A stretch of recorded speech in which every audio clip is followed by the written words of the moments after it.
Hey everyone, welcome to another 5 Minute Friday. Andy Smith here with A&N Mortgage, and this week I'm joined by Zev Wolf, who is with the Lewis Group at Dreamtown Realty. So Zev, welcome to 5 Minute Friday. Thank you, Andy. It's a pleasure to be here. Okay, Zev, well, it wouldn't be called 5 Minute Fridays without a 5 minute timer, so here's our 5 minutes. Yes, start that timer. We're going to talk a little bit about condos today. First, I think we should cover a little bit about HOAs. So can you tell us what an HOA is and what their fees are? Yeah, so the HOA is the Homeowners Association. It's a private board whose members consist of residents who are usually elected on an annual basis.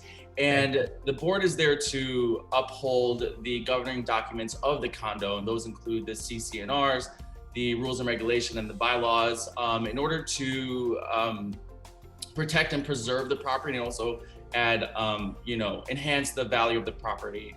Now, some of the fees that you're going to see that are included in the HOA fees are going to be things like maintaining the common areas, the amenities, the landscaping, and as well as cover some common utilities such as the water and the garbage disposal. That's a really good point. And I guess from a lender's perspective, we always include the HOA fee in our calculations. So it's good to know as a borrower, the items that are going to be included and the ones that you have to budget for outside of what your lender looks for. So something else to remember.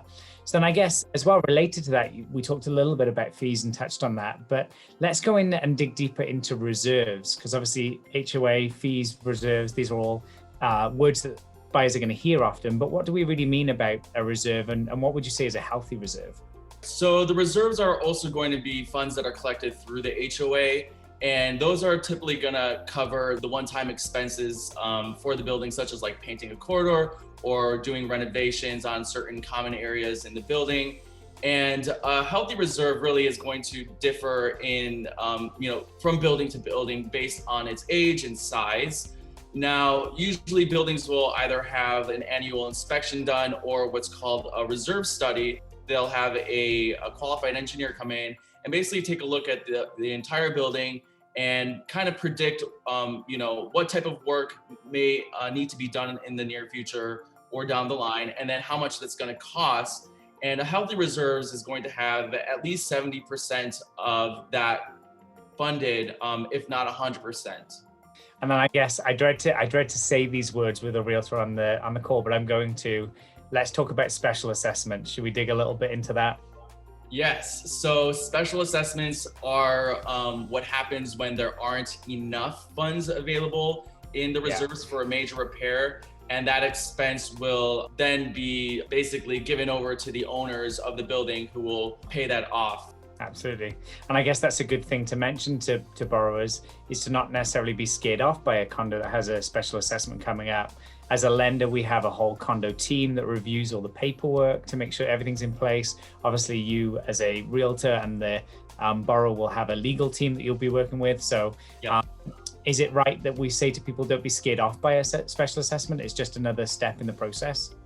Yeah, like I said, generally the responsibility is going to land on the sellers so that at closing, it's going to be taken care of so that you're not going to have to incur another cost on top of all your other closing expenses. So then I guess, we've covered quite a lot already, but let's go over, you're the condo king, I'm going to call you now that we've done this interview. So what would you say are your top tips as the condo king? What are your top tips for those people who are going to be looking at condos in the next few years? Yeah, so always check out to see, the HOA fees, how much it has changed over the past few years, how consistently it's changed, and then also how much, the dollar amount has changed, just so that you can kind of, get an idea of what to expect in the future. Yeah. And then obviously always compare the fees that are covered in the HOA fees, because those are going to vary from building to building. Think about like, hey, some buildings offer more amenities, but you're gonna have to pay a higher HOA fee. Do I really need to use all those amenities, or is that just gonna be a waste of money? And last tip would be, as you're online and kind of like doing your own calculations and using different mortgage calculators, always take into account that the HOA fee will be an additional charge on top of that. So that'll help you with your prospective budget as you start taking the first steps to making your purchase. They're great tips, Ev. Thank you so much. Yeah. Well, that looks like our 5 minutes are up. Thank you so much, Zev, for joining us today. You have so much knowledge to share. We'll get you back in a few months and talk about something else. Sounds great.